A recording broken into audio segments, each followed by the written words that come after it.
Topic है इस्लाम धर्म एवं सूफीवाद। मतलब हम लोगों को मुख्य रूप से पढ़ना क्या है? सूफीवाद। क्या पढ़ना है? लेकिन सूफीवाद को समझने के लिए हमें इस्लाम धर्म को पढ़ना ही पड़ेगा, क्योंकि बिना इस्लाम धर्म को पढ़े जाने सूफीवाद को समझ पाना थोड़ा सा क्या है, कठिन कार्य है। तो सबसे पहले जान ले इस्लाम, इसी का नाम है मुसलमान। इस्लाम का मतलब क्या होता है? ध्यान बताएंगे? नहीं बताएगा वो, बताएंगे? शांति। अच्छा, इस्लाम का मतलब होता है शांति। और मुसलमान का मतलब ईमान स्वच्छ हो, मुसल्लम हो, ईमान मतलब जिसका ईमान क्या हो, पूर्ण हो।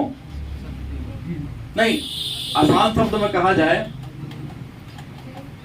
सत्य हो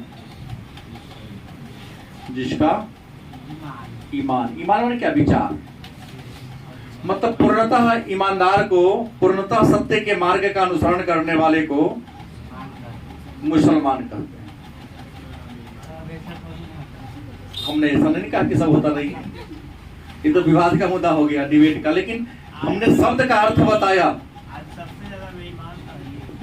अगर आप सबसे बात कहते हैं तो हम नाम लेते हैं पाकिस्तान। इस्लाम को मानता है पाकिस्तान। ये जो शब्द है, इस शब्द का रचना 1933 में रहमत अली ने किया था। रहमत अली ने 1933 में पाकिस्तान शब्द दिया था। बड़ा महत्वपूर्ण प्रश्न कि पाकिस्तान शब्द की रचना किसने किया? चौधरी रहमत अली ने 1933 में किया। और पाकिस्तान का शाब्दिक अर्थ होता है स्वच्छ स्थान। लेकिन इतना नापाक जगह है, हमको नहीं लगता है दुनिया में किसी मुस्लिम कंट्री में होगा। दुनिया में सबसे ज्यादा मुसलमान इंडोनेशिया में है, लेकिन उतना अमन चैन शांति हमको नहीं लगता है किसी मुस्लिम कंट्री में होगा।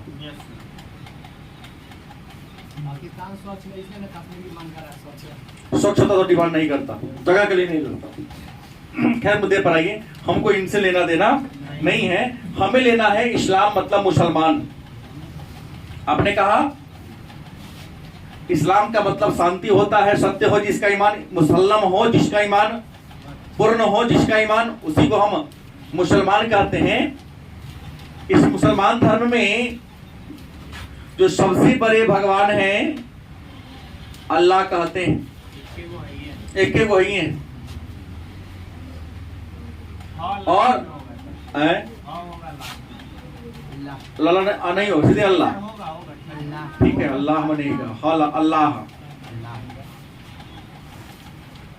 एकमात्र ईश्वर। नाम क्या है? अल्लाह। और इनके संदेश को फैलाने वाले, अल्लाह ने जिस व्यक्ति को दर्शन दे दिया, स्वप्न दे दिया, अपने खबर को जिनके कानों में आकर स्वप्न के माध्यम से रख दिया, उस व्यक्ति को कहते हैं पैगंबर। क्या कहते हैं? सही बात है। ऐसी मान्यता है कि मुसलमान धर्म में पैगंबर की संख्या 120,000 या 125,000 है ना? 125,000 पैगंबर हैं।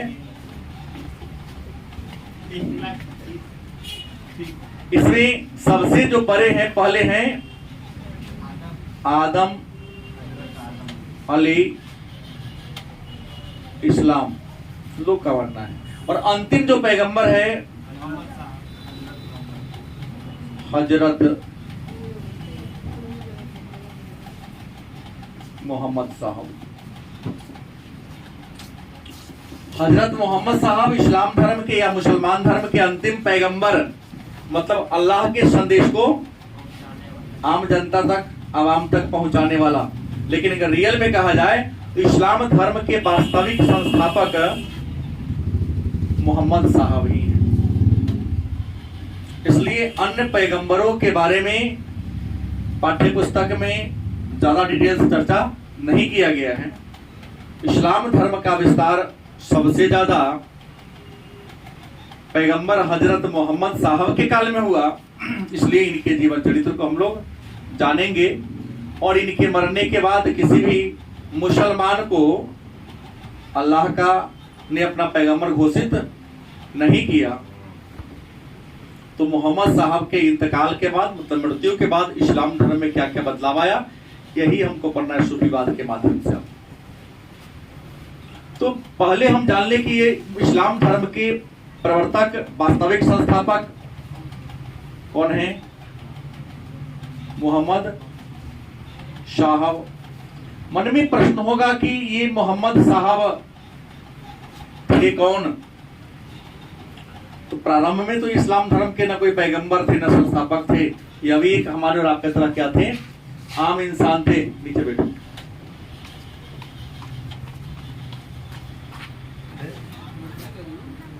हमने कहा किसके बारे में? मोहम्मद साहब के बारे में कि मोहम्मद साहब कौन थे। तो आपको बता दें, मोहम्मद साहब जो इस्लाम धर्म के प्रवर्तक या संस्थापक, इनके जन्म की बात करें तो इनका जन्म 29 अगस्त सितंबर अगस्त 570 ईस्वी में कहा हुआ था? मक्का में हुआ था। मक्का में हुआ था।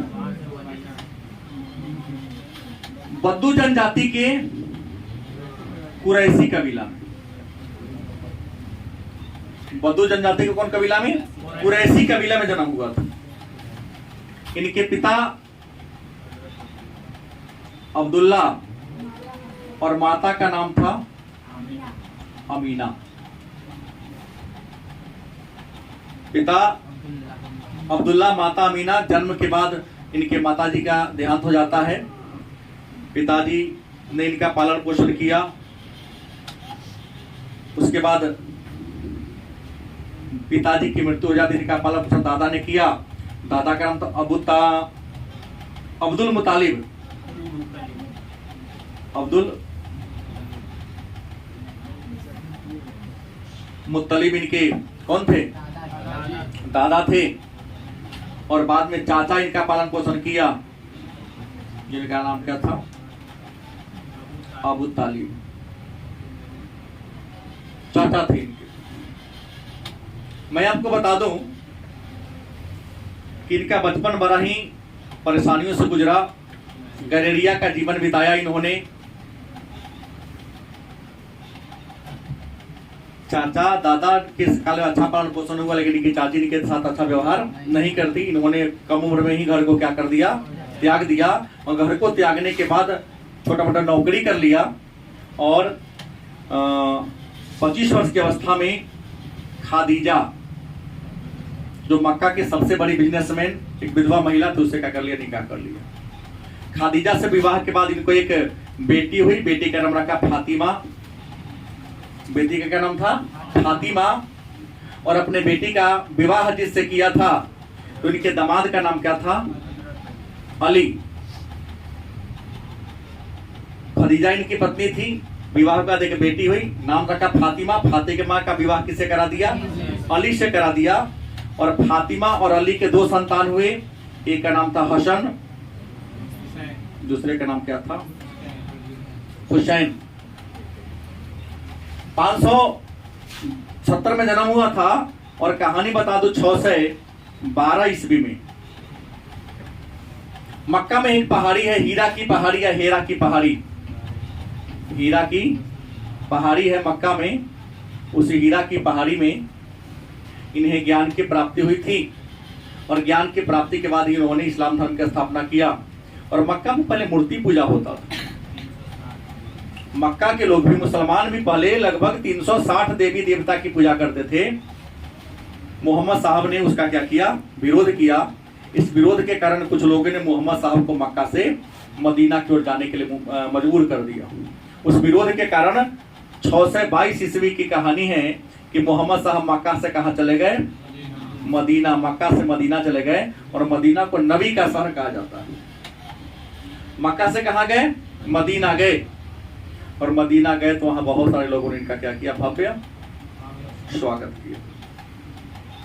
उनके समर्थकों को अनुसार, और जो लोग मक्का से मोहम्मद साहब के साथ मदीना गए उन्हें मुहाजिरीन कहा गया। क्या कहा गया?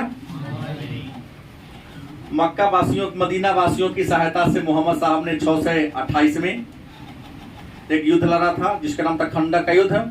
और खंदक के युद्ध में मदीना को क्या कर दिया, पराजित कर दिया। मदीना में जो मक्का में जो मोहम्मद साहब के विरोधी थे, उस विरोधी दल का नेता का नाम था अबू सुफियान। अबू सुफियान विरोधी दल का क्या था, नेता था। उससे मोहम्मद साहब ने क्या कर दिया, मदीना वासियों के सहायता से पराजित कर दिया। और मैं आपको बता दूं, मक्का में आए अधिक दिनों तक नहीं रह सके, या 6 से 32 में मोहम्मद साहब की क्या होती है, मृत्यु हो जाती है। मोहम्मद साहब के मर जाने के बाद इनका कोई अपना संतान नहीं था, अपना कोई बाल बच्चा नहीं था, कोई बेटा उटा नहीं था। एक बेटी थी। तो मोहम्मद साहब का एक राज्य बहुत बड़ा था। इनके राज्य की सुरक्षा करने के लिए, इनके राज्य की देखरेख करने के लिए एक पद का निर्माण किया गया। उस पद का नाम था खिल्लत। एक खिल्लत नामक पद का सृजन किया गया। खिल्लत के पद पर बैठने वाले व्यक्ति को कहा गया खलीफा। खिल्लत के पद पर बैठने वाले व्यक्ति को क्या कहा गया, खलीफा कहा गया। और इस्लाम धर्म के जो पहले खलीफा थे उनका नाम था अबू बकर। और अंतिम खलीफा मुस्तफा कमाल पाशा। मुस्तफा कमाल पाशा, जिसे तुर्की का पिता भी उपनाम से जाना जाता है। और इसी मुस्तफा कमाल पाशा के शासनकाल में 1924 में खलीफा के पद को ही क्या कर दिया गया, अंग्रेजों ने समाप्त कर दिया। 80 वर्ष के संधि की 1919 की वहां घोषणा की, 24 में क्या कर दिया, खत्म कर दिया गया। तो मोहम्मद साहब जिन्होंने इस्लाम धर्म की स्थापना किया था, उन्होंने इस्लाम धर्म मुसलमानों को 5 बात फॉलो करने के लिए कहा था। कितने बात? 5 बात कहा था कि दिन में कितने बार नमाज, कितने बार पढ़ना है, 5 बार नमाज पढ़ना है। नमाज कितना पढ़ना है? 5 बार नमाज पढ़ना है। सुबह में, जिसे फज्र कहा जाता है, लगभग 1 बजे के आसपास जोहर कहा जाता है। शाम 4 बजे अशर कहा जाता है। 6 बजे के आसपास मगरिब कहा जाता है। रात को 8 बजे के आसपास ईसा कहा जाता है। तो ये 5 बार नमाज पढ़ने को कहा। जीवन में यदि सक्षम हो तो एक बार मक्का मदीना हज करने जाना है। रमजान के महीना में क्या रखना है, रोजा रखना है। आमदनी का 40वां हिस्सा दान कर देना है। और एकमात्र अल्लाह में क्या करना है, विश्वास करना है। झूठ नहीं बोलना है, जुआ नहीं खेलना है, नाच गान से दूर रहना है, ब्याजखोरी सूदखोरी नहीं करना है। बात समझ गए?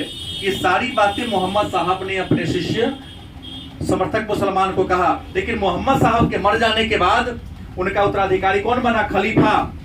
तो प्रारंभिक 3 खलीफा, पहला खलीफा, दूसरा खलीफा, तीसरा खलीफा मोहम्मद साहब के ससुर बने। लेकिन चौथा खलीफा मोहम्मद साहब के क्या बने, दामाद अली बना। और अली के बाद खलीफा के पद को पाने के लिए संघर्ष शुरू हो जाता है।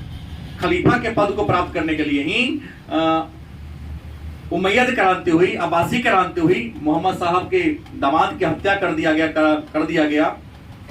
उनके समर्थकों ने ही कर दिया था हत्या। बाद में उनके नाती हसन और हुसैन को भी, हसन को तो उनकी पत्नी के माध्यम से ही धोखा से जहर दे के मार दिया गया। और उसके छोटे भाई हुसैन को करबला के मैदान में जो 665 में हुआ था, उसी क्या बोलते हैं, मुआविया का बेटा ने बहुत बुरी तरह से क्या कहते कत्ल करवाया था। तो मोहम्मद साहब के मरने के बाद इस्लाम धर्म का पर खलीफा का दबदबा बढ़ गया।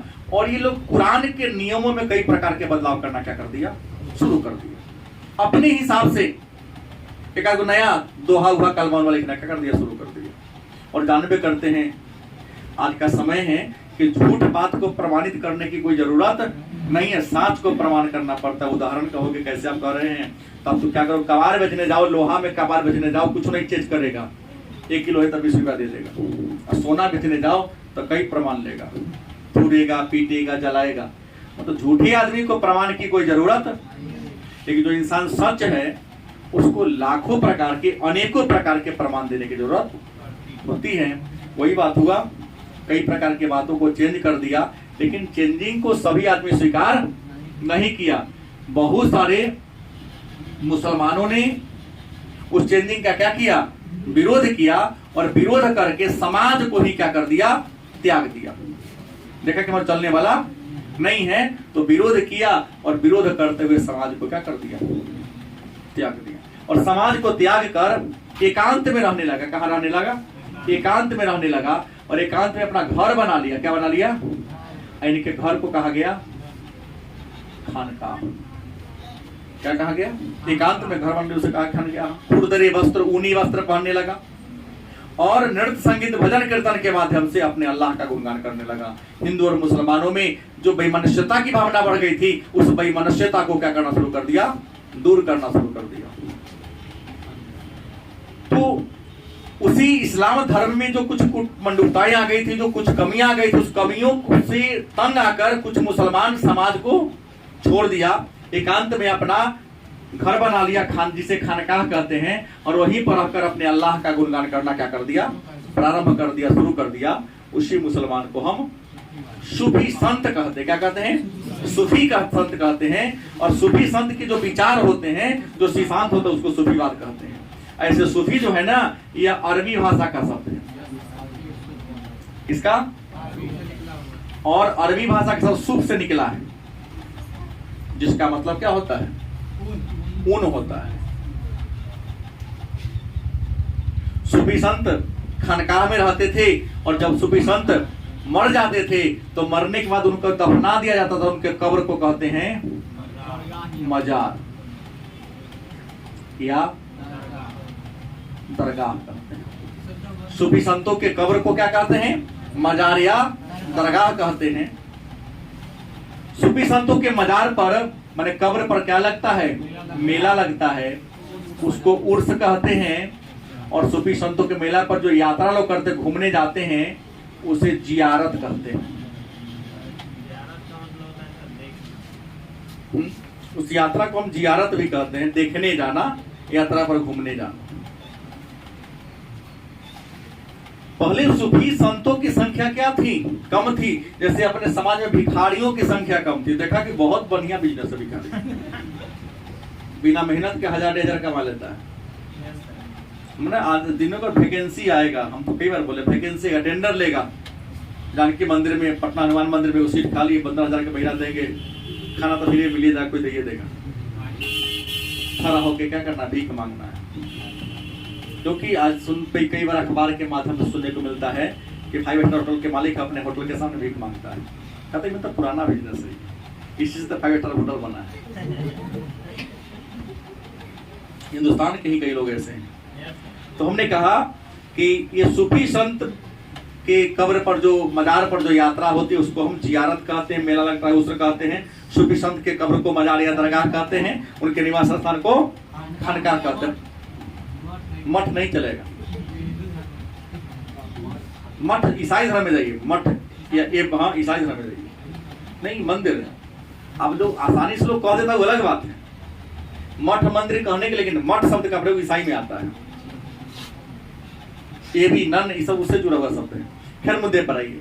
तो सूफी संतों की संख्या पहले क्या थी, कम थी। धीरे धीरे सूफी समूह बनाने लगे। क्या बनने लगे, अंग्रेजी में कहते हैं ग्रुप। जब सूफी संतों की संख्या क्या होने लगी, बढ़ने लगी, तो जब संख्या बढ़ने लगी तो अपना समूह बनाने लगे। इनके समूह को क्या कहा गया, सिलसिला। क्या कहा गया, इनके समूह को क्या कहा गया, सिलसिला कहा गया। सिलसिला का मतलब होता है जंजीर, जोड़ने वाली कड़ी। माने आत्मा को परमात्मा से, माने पीर को मुरीद से जोड़ने वाली जो कड़ी होती है उसे कहते सिलसिला। ये जो सूफी है सिलसिला में बंटने लगे और सिलसिला का जो विकास है वो 12वीं से 13वीं सदी के आसपास की कहानी है, सिलसिला में बंटने लगे। और ये जो सूफी सिलसिला है ना, सिलसिला में रहते थे कौन? सूफी। कौन रहते थे? सिलसिला में कौन रहता था? सूफी। और सूफी सिलसिला के जो सूफी थे वो 2 विचारधारा के थे। सिलसिला में रहने वाले जो सूफी थे कई विचारधारा के थे? 2 विचारधारा के थे। बेसरा, हाँ, बेसरा माने बेशरम, बासरा माने शरम, बाशरम। इस्लाम धर्म की सबसे पवित्र पुस्तक है कुरान और हिंदू का क्या है? पुराण। पुराण 18 गो, कुरान 1 गो। तो पूछिए हिंदू धर्म की पुराण कै गो है? सबसे प्रमाणिक पद से पुराण, लेकिन कुरान कै गो है? अब कंफ्यूजन है, कुरान पुराण 1 गो है। कुरान 1, पुराण।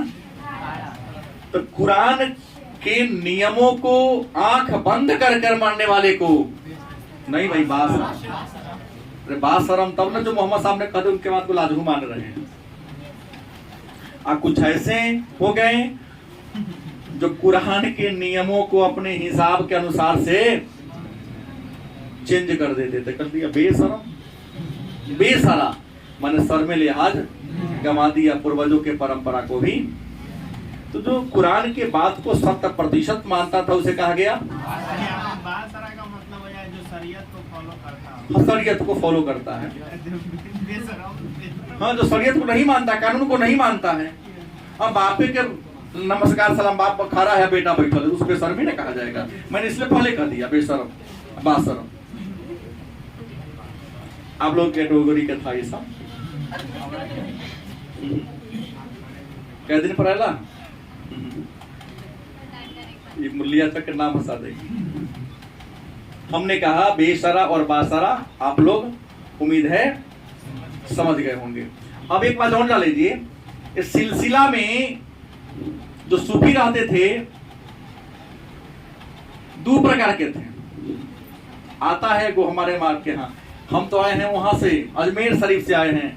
अरे आपके नाम पर मारेगा तो फिर मोड़ के पंखा लाठी से आपके नाम चादर चढ़ा देंगे, आपका अल्लाह ये करे वो करे। एक बार हम गए किसी मजार पर, कहा कि आप लोग इतना तो यहाँ पैसा लेते नहीं, उठा नहीं पाते, भेज दे, फिर भी घरे घरे ना नहीं दीजिएगा, उसको 2-4 लाते के भगाइएगा। हमको तो यहाँ पैसा रखने के लिए जगह नहीं है, हम मांगने को क्यों भेजे? तो सूफी 2 विचारधारा के और थे।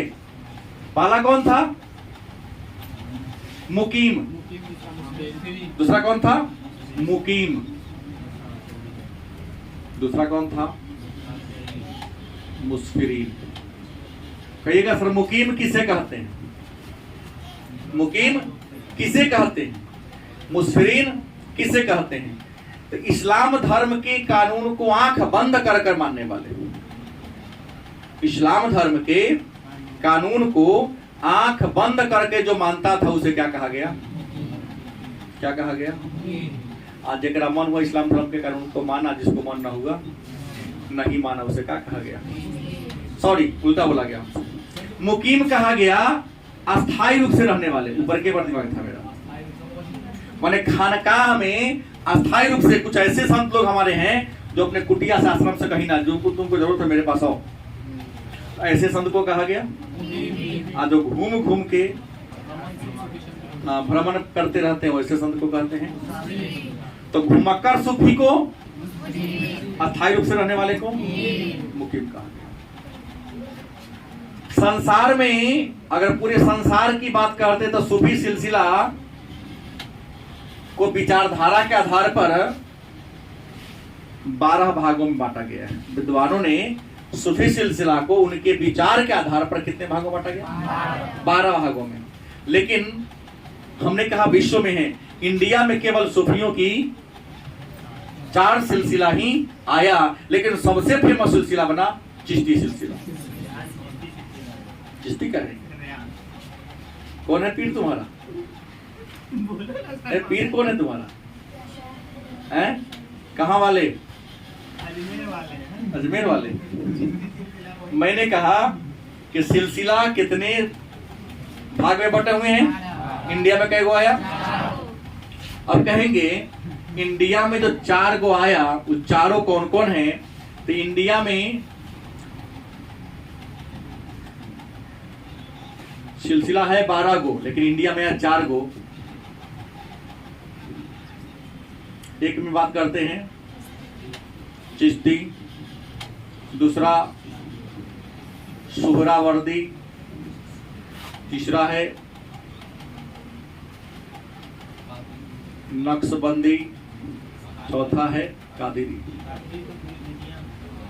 कादरी पूरी दुनिया में है और दुनिया का सबसे बड़ा सिलसिला कादरी सिलसिला है। हाँ, अब्दुल अल जिलानी। हाँ, अब्दुल अल जिलानी इसके क्या थे? संस्थापक थे। लेकिन इंडिया में आया 4, लेकिन सबसे ज्यादा इंडिया में फेमस है चिश्ती सिलसिला।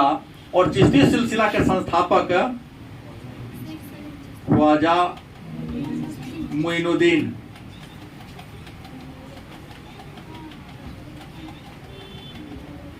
चिश्ती सिलसिला के संस्थापक कौन थे?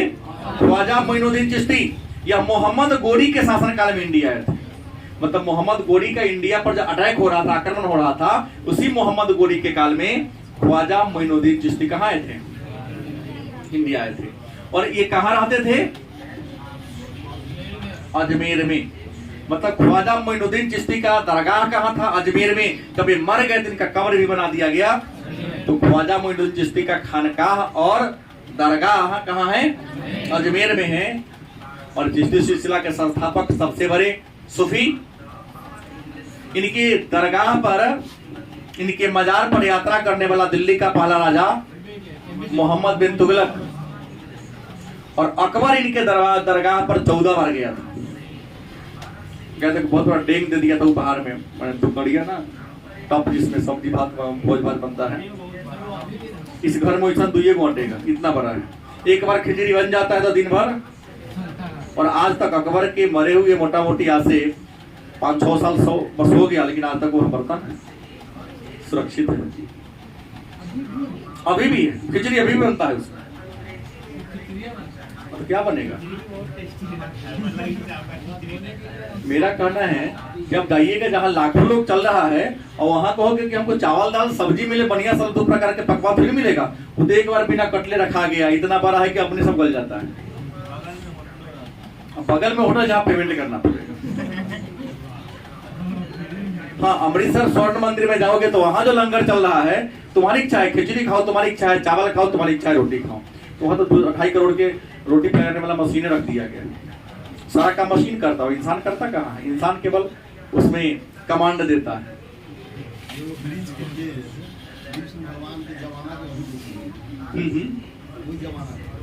अक्षय वट है, अक्षय वट।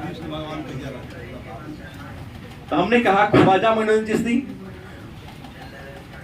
मोहम्मद गोरी ने इन्हें 2 गो उपाधि दिया था, सुल्तान उल हिंद। क्या जी? मोहम्मद गोरी ने ख्वाजा मोइनुद्दीन चिश्ती को क्या उपाधि दिया था? सुल्तान उल हिंद, अर्थात सुल्तान का, हिंदुस्तान का आध्यात्मिक गुरु। इनके बाद दूसरा को संत आए, नाम था शेख बख्तियार काकी। हाँ, शेख कुतुबुद्दीन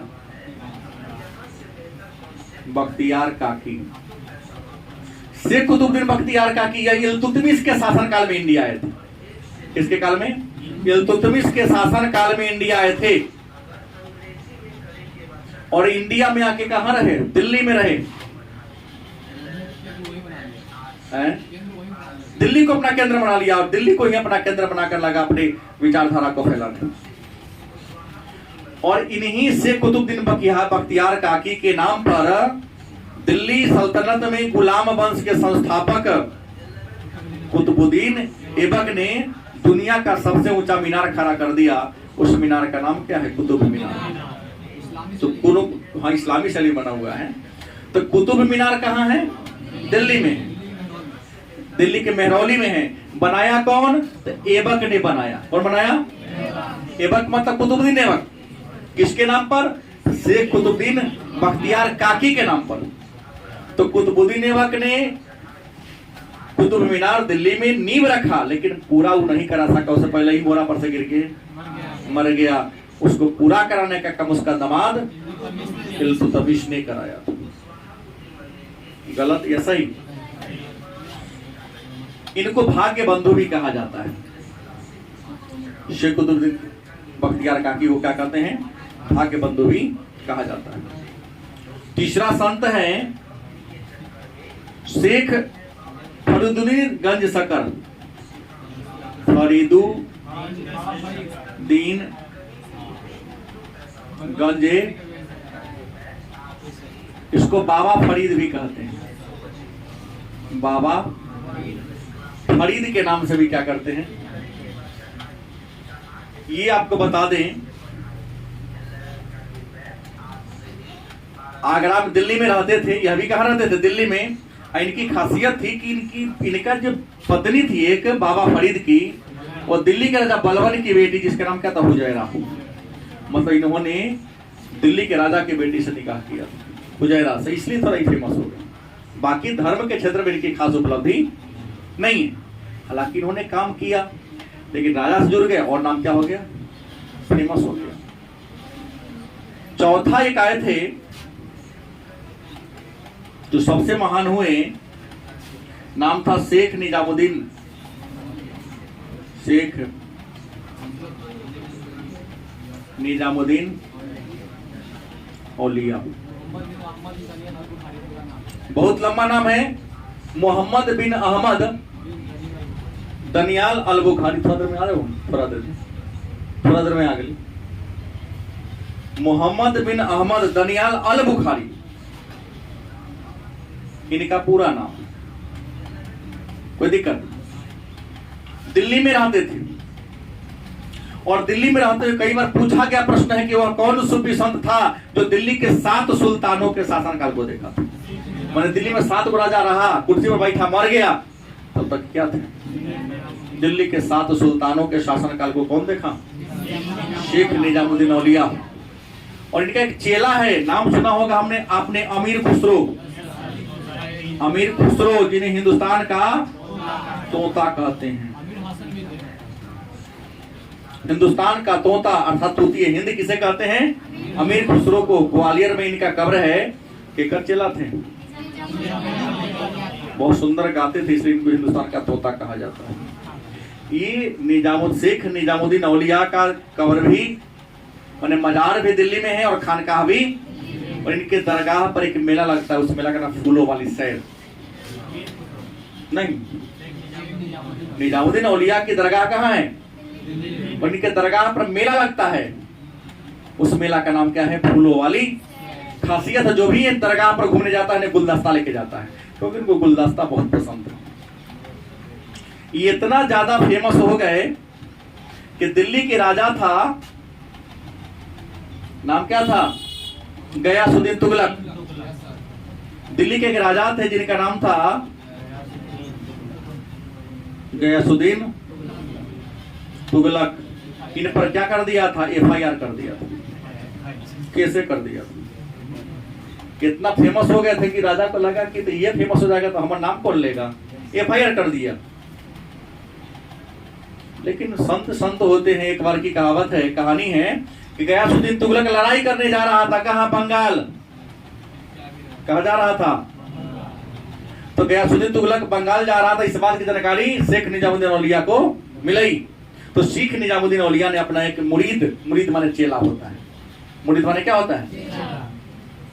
किनके दरबार में भेज दिया? गयासुद्दीन तुगलक को दरबार में भेज दिया, और जाओ कह देना कि वह दिल्ली से बाहर नहीं जाए, क्योंकि दिल्ली से बाहर जाएगा तो जिंदा दिल्ली में वापस।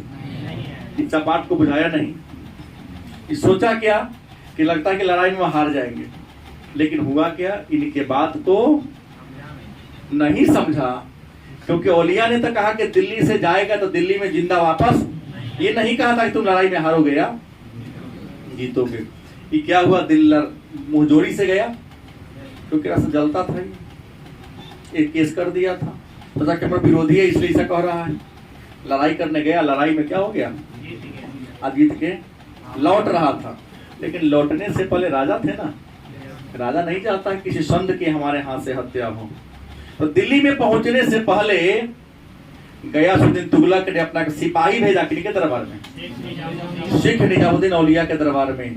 और सिपाही कहा कि जाओ तो कह देना कि आपका भविष्यवाणी फेल हो गया, गलत हो गया। मेरे दिल्ली में पहुंचने से पहले दिल्ली क्या कर दो, नहीं तो हम कत्ल कर देंगे। हम नहीं चाहते हैं किसी संत के खून से हमारा तलवार रंगाए। तो दूत को औलिया ने क्या कहा, जाओ अपने सुल्तान को कहना हनोज दिल्ली दूरस्त, दिल्ली दूर है उसके लिए। क्योंकि हमने ये नहीं कहा कि जीतेगा, क्या हमने कहा दिल्ली में जिंदा वापस नहीं है। कह जाओ, कहता दिल्ली अभी क्या है, आ रहा है, आया नहीं है। मृत्यु तो 1 सेकंड में हो जाता है, चौकी पर से गिरता है, खटिया पर से गिरा मर जाता है। अब इसी गयासुद्दीन तुगलक का एगो बेटा था, नाम था जौना खान। जौना, देखो नाम पर हंसो नहीं, दिल्ली का सबसे विद्वान राजा, धनवानों का राजकुमार। एक प्रश्न बनता है यहाँ से, मोस्ट वीवीआई प्रश्न बनता है यहाँ से। जौना खान का ही रियल नाम था एमबीटी। एमबीटी मतलब मोहम्मद बिन, मतलब मोहम्मद बिन तुगलक के नाम से गद्दी पर बैठा था। रियल नाम क्या था, केकर बेटा। हाँ, देखा कि बाबूजी वो जीत के आ रहे हैं, तो दिल्ली के बगल में 3 किलोमीटर पहले ही अफगानपुर नामक जगह पर, कहा अफगानपुर नामक जगह पर बाप को स्वागत करने के लिए बहुत भव्य पंडाल उंडाल बना दिया था, लकड़ी का मंच बना दिया था कि नाच गान चलेगा, पिताजी आज आराम करेंगे रात को। मन में था एकरा कचरई, ये बुढ़वा कब तक रहेगा कुर्सी पर, जो मरेगा नहीं तो हम बनेंगे नहीं। इसको क्या पता कि बेटा सदन रच देगा मेरे के विरुद्ध ही, आराम से कुर्सी पर बैठ गया, इसको नींद आ गया। तो क्या हुआ, हाथी को हरका दिया, हाथी अब मंच ले ले उले, क्या हो गया, भाग गया, मंच भी गिरा, अब मंच पर ऊपर से गिर गया शमियाना, उसी में दम घुट के क्या होता है। आता है प्रश्न कि दिल्ली के किस राजा की मृत्यु शमियाना में दबकर हो गई, लकड़ी के मंच पर हो गई। किसके बारे में कहा गया था दिल्ली अभी दूर है, तो गयासुद्दीन तुगलक के बारे में। किसने कहा, मर गया, इसे गलत कि सही।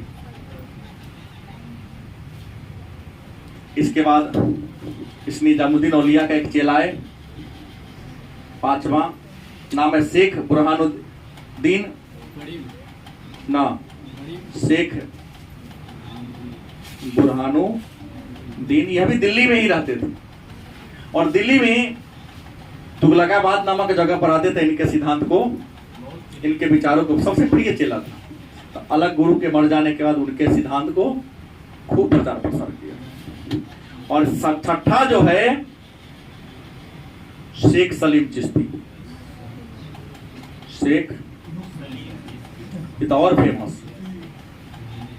ये कहाँ रहते थे, उत्तर प्रदेश के फतेहपुर सिकरी में रहते थे। ये अकबर के समकालीन थे। कहा जाता है कि अकबर का विवाह जोधाबाई से हुआ था। जोधाबाई को 2 बेटा पहले हो चुका था, मुराद और दनियाल। लड़के में बेसी शराब उरा पिया, क्या हो गया, मर गया। अब बाल बच्चा हो ही नहीं रहा था। अकबर देखा कि बाल बच्चा ना होगा हमको, राज इतना बड़ा सल्तनत चलेगा कैसे। लाख कोशिश के बाद बाल बच्चा नहीं हो रहा था। किसी ने कहा कि आपके राजधानी के बगल में एक संत रहते हैं, अगर उनका आशीर्वाद होगा 10 मिनट बैठ जाइए तो बात करें तो जरूर होगा। अकबर जोधाबाई के साथ शेख सलीम चिश्ती के दरगाह पर गए थे। इनसे प्रतिदिन विनती की, इबादत किया। शेख सलीम चिश्ती ने कहा कि तुम जिस मुराद से आए हो, तुम्हारा मुराद क्या होगा, एक ही होगा बेटा। क्योंकि शेख सलीम चिश्ती के आशीर्वाद से अकबर को ये वो क्या हुआ, बेटा हुआ। तो अकबर ने उसका नामे रख दिया इन्हीं के नाम पर, क्या थी, सलीम।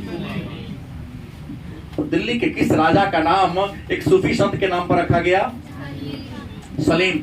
लेकिन सलीम को इतिहास में किस नाम से जानते हैं, जहांगीर के नाम से जानते हैं। किस नाम से, जिसका विवाह नूरजहां से हुआ, जो अकबर के क्या थे, बेटा थे।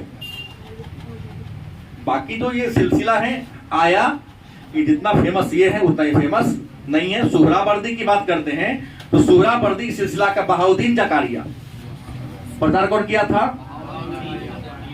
बहाउद्दीन जकारिया ने सुहरावर्दी सिलसिला की स्थापना किया था या प्रचार प्रसार किया था।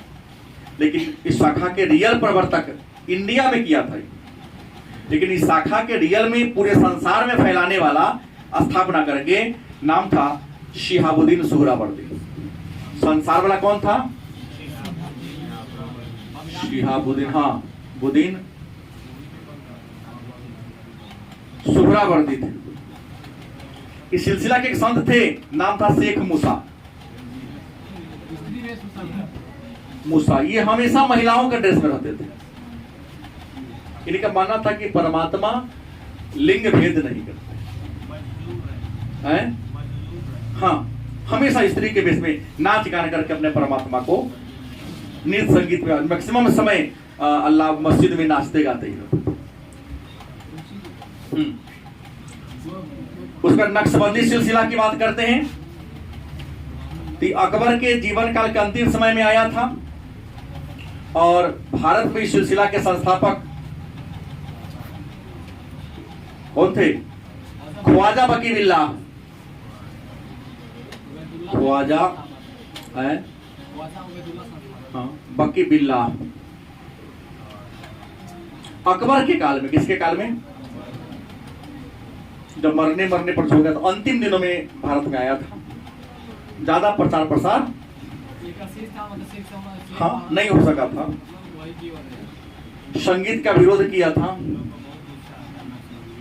संगीत को बढ़ावा नहीं दिया। कहा कि संगीत, नाच गान इस्लाम धर्म के क्या है? विरुद्ध है। नाच गान का क्या कर दिया? विरोध किया। तो नाच गान का पूरा सपोर्ट किया ही की है, लेकिन इसने पूरा विरोध कर दिया। नहीं, नाच गान करो तो ये नहीं कि नाचना पूरा, मतलब संगीत में रुचि लेता था, लेकिन ये संगीत का क्या कर दिया? और अंत में कौन है? कादरी सिलसिला। मैं पहले ही बोल दिया हूं कि कादरी सिलसिला इस संसार का सबसे बड़ा सिलसिला है। इससे बड़ा कोई सिलसिला, जितना भी मुस्लिम कंट्री है, सभी देश में अन्य सिलसिला हो चाहे न हो, कादरी सिलसिला अवश्य है। और कादरी सिलसिला के संस्थापक अब्दुल कादिर अल जिलानी। क्या है? अब्दुल कादिर अल जिलानी।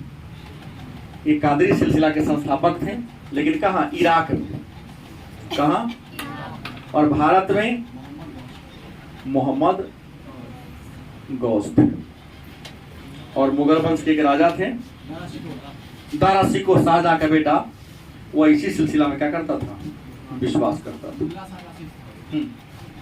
तो ये था आपका सूफी और उसके सिलसिला, जो आपके लिए महत्वपूर्ण है। बाकी दरगाह किसे कहते हैं, खानकाह किसे कहते हैं, उर्स क्या होता है, जियारत क्या होता है, मोहम्मद साहब के जो सिद्धांत है उसके बारे में मैंने चर्चा पहले ही आपके सामने कर दिया।